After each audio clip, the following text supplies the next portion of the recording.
cabling that controls the automatic windows and the electronic door locking system, and then that door should come clean off. There we go.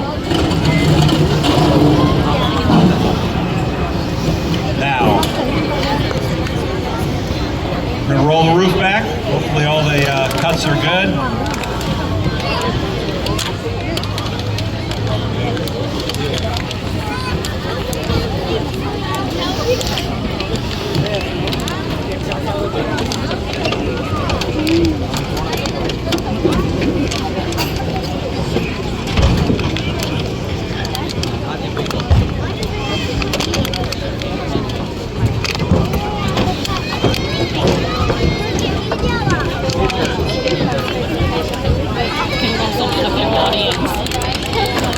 And here we go, we're making this into a convertible.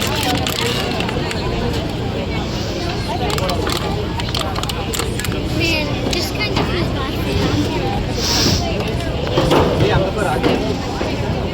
Keep going, guys, there we go.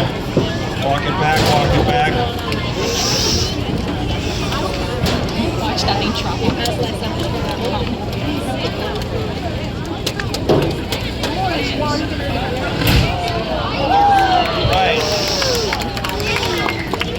Jericho Fire Department customized convertible.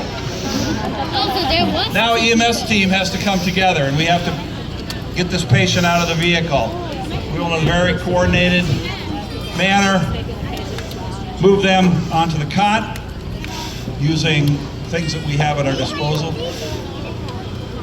Of course, if this patient was critical, we'd have done this a lot more rapidly and maybe spent less time being careful on how we do this, because time is of the essence when we have critical patients. We're just letting them know that it might hurt a little bit when they move them. They're going to try and do it as painlessly as possible. However, sometimes it's unavoidable. Get them out of the car, get them into the ambulance on their way to the hospital for evaluation and treatment. Excuse me.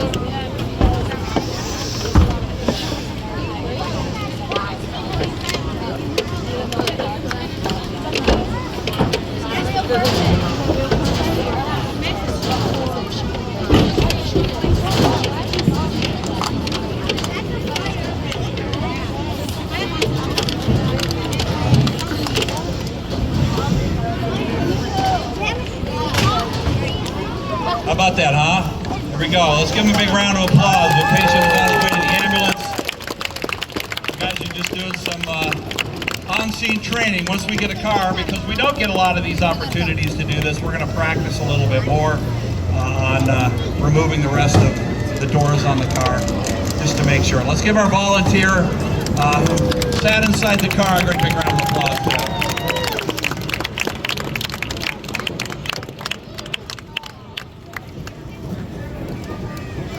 So, we have a victim in the car, a volunteer willingly participating. It looks like he has had some sort of a mishap with his vehicle, a significant amount of front end damage, which caused the airbag to deploy, right? What is the airbag going to do? Keep you from getting hurt, right? As long as you still have your seat belt on. So airbags are not use only. Okay, seat belt and airbag is what's going to protect you safe. A couple more things. Designs of modern vehicles. They're designed to absorb the impact of the crash in the body and maintain a survivable space around you. A lot of times that means that the metal gets bent. And when the metal gets bent and the frame gets bent, the doors don't open. And that's unfortunately what we've got happening here right now. Chief, we ready? Okay, so the first thing, if we get a wreck and we know that for sure there's a possibility of a person being trapped inside the car, the heavy rescue truck, that's the one that's on the truck room floor inside. It's a big giant toolbox that has our heavy extrication tools on it. However, our engines and our ladder trucks also carry extrication tools, because sometimes we don't get a good information and they still have the rescue tool. And that stuff is what's on this tarp right here, staged right now. Notice that there are no hoses, wires, cables, or anything. Okay, this is provided, great tools provided for us by the Jericho Fire District to get us battery-operated hydraulic rescue tools.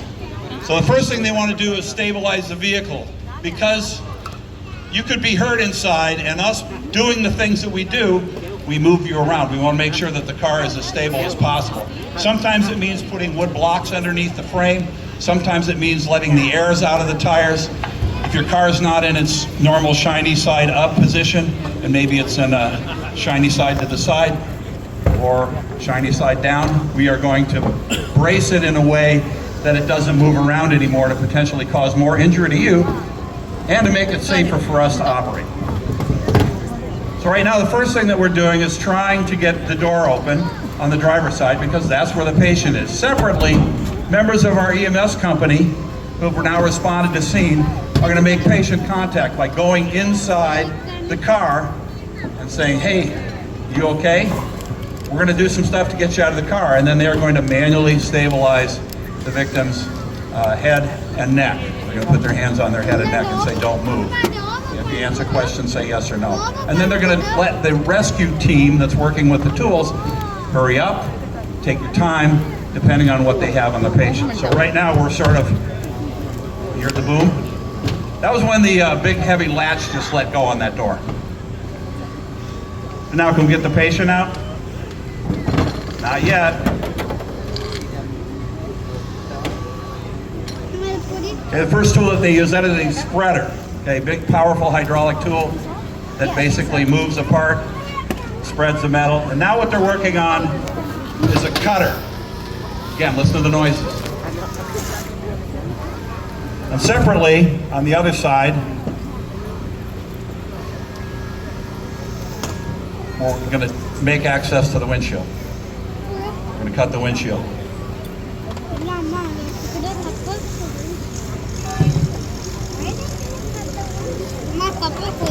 How come that glass isn't just falling into a million pieces?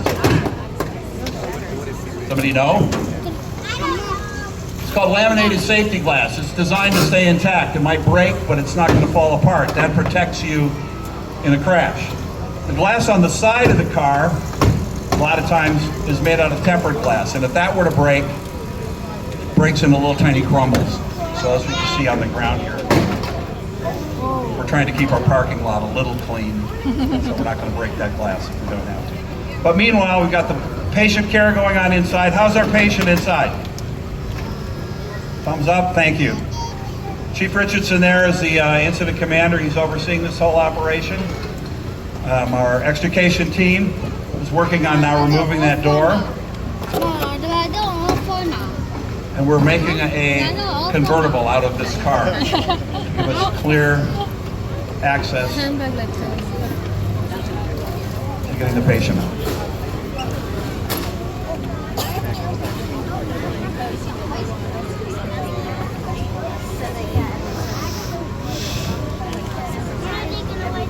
So I'm around long enough.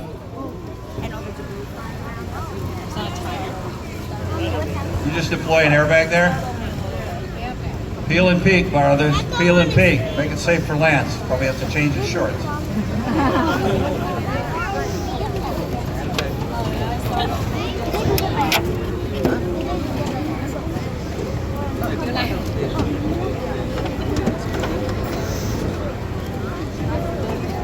Lance, how's your...